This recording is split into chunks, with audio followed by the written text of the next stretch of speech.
like to start with a brief opening statement?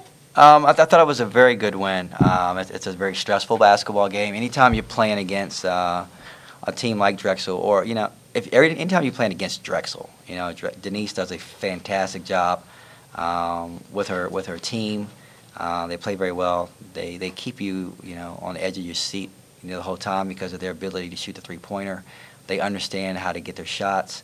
They do a really good job, and so it's going to be a stressful basketball game. And I thought we handled ourselves well, obviously with the adversity in the opening stands. I mean, in the very beginning of the basketball game, kids never hung their heads. They stepped up and did what they had to do. I thought we kind of backed into the win at the end. We didn't take care of business like we really wanted to, but I don't know if it was because of becoming stagnant, anything that Drexel was doing, or I think we were just a little bit tired. Kids had to play extensive minutes throughout the basketball game, more so than we would have liked because of Ashley's injury. But I was really, really proud of the kids. Muff Mickens had a really good game, considering we didn't even know if she was going to play or how much she was going to be able to play. She's a little bit under the weather, but she really fought through and played a tremendous first half. Jasmine was Jasmine. I thought she was the best player on the floor, like she has been for a long time. My little youngin, my little Kayla Cooper Williams, she came out and played, and the only thing I said to her after the game was that she had grown woman stats, and I was really proud of her and what she did with 10 points and 16 rebounds. And Dee Dee Griffin, did a really good job too. So collective effort that a lot of people contributed. You need that against Drexel, but I thought we really did a really good job in all aspects of the basketball game. What's the diagnosis on Ashley, and what were your thoughts when she went down? My thoughts were it's kind of these kids are like my daughters, and to see her go down, there's so many things that goes through your head, all the effort, all the work, the time that she's put in. We understand that and this is her senior year, so as soon as she went down, obviously you fear the worst. And just a little bit of background on Ashley. Ashley's the toughest kid we have.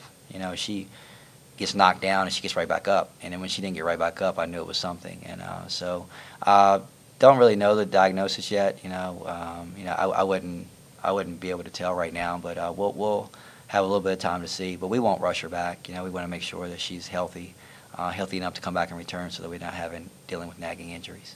Do you expect her out Sunday? I don't know. It's so early. I really haven't had a chance to speak with many people, but. Like I said, we'll evaluate it, and we'll err on the side of caution. We'll be very careful with her, and because we have a lot of basketball left, and we want to make sure that she's healthy going down the stretch. Is it an ankle? Yeah, it's her ankle. It's not a knee. It's her ankle. It's her ankle. I think she came down and stepped on somebody's foot. I haven't seen the play. I don't want to see the play. I'm a little squeamish when I look at stuff like that, but. She came down on somebody's foot, so it's definitely her ankle. Coach, back in August, September, you look at this team and you're so deep at guard, and all of a sudden now Precious out, Ashley unknown. How do you make up for that depth right now, and who do you turn to? You know what? Next man up. It's discouraging. It's disappointing. When you hear behind you, two of your best cheerleaders are worth about 37 points a game. I turn back and look, and there's 37 points looking right back at me that I can't put in the game because of injuries. And not the way we envisioned it, but one coach told me as we were about to play them, she said, no one's going to feel sorry for you guys. And we understand that, and that's the mentality that we have to have. And no one's going to feel sorry for us. We've had some dominance over the last couple of years, and I'm sure there's a lot of people who are licking their chops to get an opportunity to play us, but these kids have a lot of pride. Muff Mickens has a lot of pride. Jasmine Gwathmey has a lot of pride, and they're very talented. So they're going to fight through. They're going to fight through. So we can't feel sorry for us. Somebody's going to have to step up. I thought Logan did a good job today in her absence. I thought Haley Barron, hit a timely shot for us. We'll mix and match. We'll try to figure out some ways to get some things done. But again, we're not going to hang our heads, and the goals are still the same. Every time we go out.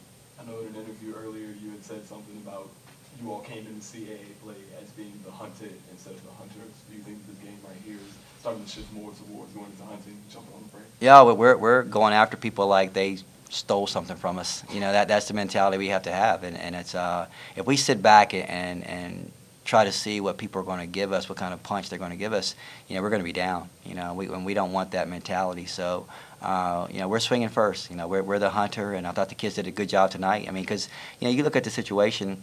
It was adverse from the beginning. Ashley goes down and it's 2-0, and the kids came back and rallied, had a fantastic first quarter. I thought we did a really good job. Got fatigued down towards the end, but they did a really good job of adjusting to not having Ashley out there. And I think that's really part of the mindset that we've created and being the hunter as opposed to being the hunted.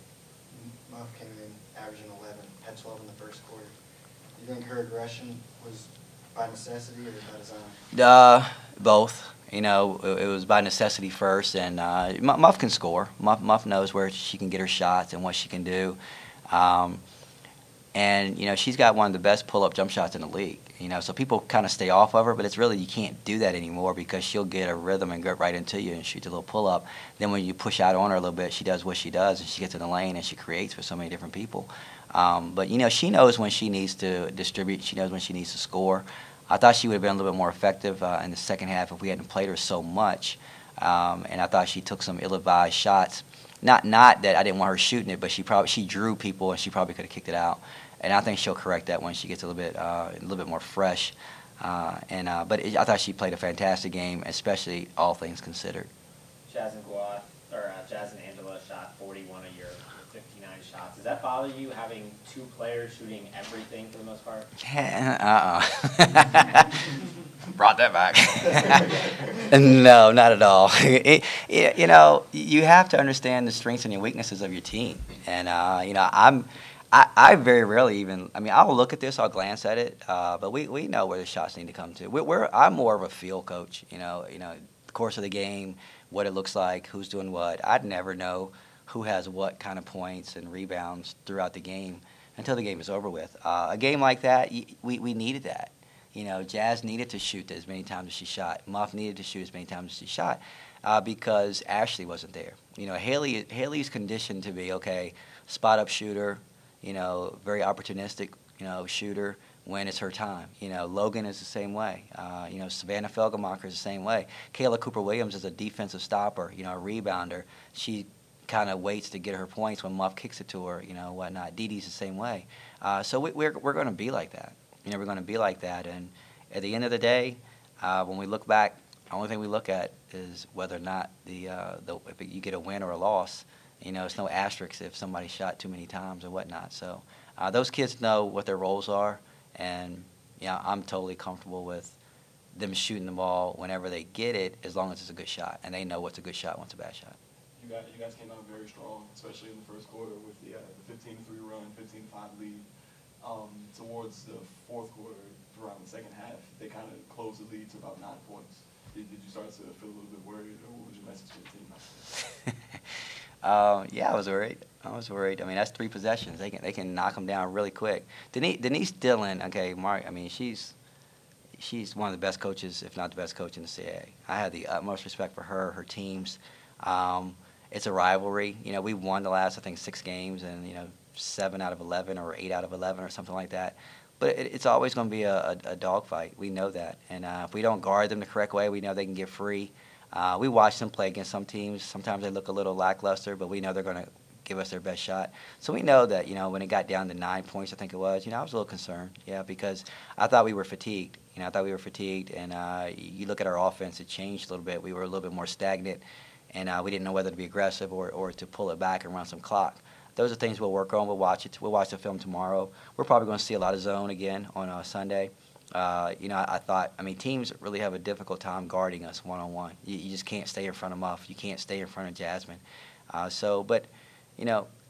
Everything right now is a learning process. This game will be, a learning tool for us, as we want to try to be. Last year, this time, we knew who we were. We knew what we wanted to do. Everything was right. Clicking right at that time. And we not on cruise control, but we knew what we wanted. Now, I'm still searching. I have 11 players. I have 11 players, and probably 6 through 11, there's not much separation. So I'm trying to figure out who's going to separate, who's going to be, a contributor for us. So we're always a work in progress, and today was no different. And it just, it's a high stress game when you play against Drexel anytime you do. And looking at everything just on paper, looking at, I guess, Drexel's whereabouts and different things of that nature. They're currently 9th in the CAA. Would you say that, I guess, like how they look on paper isn't indicative of how? No, it's too early. It's way too early. They're not going to be 9th. You know, you look at the CAA and any given night. I think William and Mary lost tonight. You know, they came out to a great start. They beat us in the beginning. You know, they kind of falter a little bit. Towson beat Elon. You know, Elon's a really good basketball team. You know, and so it's just too early. They're not the 9th place team.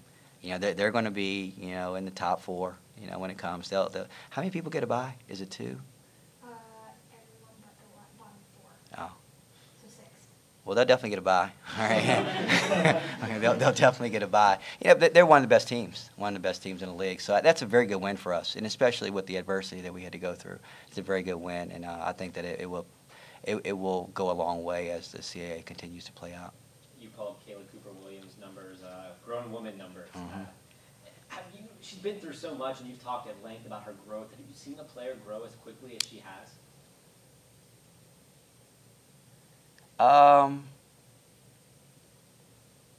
Tamara Young. Tamara almost came out of the womb ready to go. You know, Tamara didn't have the dip. Tamara always played like that. Meredith Alexis always played like that. You know who I would probably compare her progress to? Precious Hall. Precious came in and had to fight for playing time, and it wasn't until Nikki went down that Precious stepped in and became consistent. You know, Precious' numbers were up and down, and didn't play a whole lot.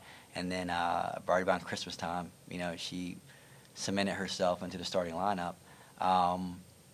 But Precious had to have adversity before she got the opportunity. Kayla made her opportunity. You know, made it, and it's not just in games. It's in practice. You know, I'm watching her do things in practice, and I'm just marveling at what she's doing, and she's very humble coming out of her shell.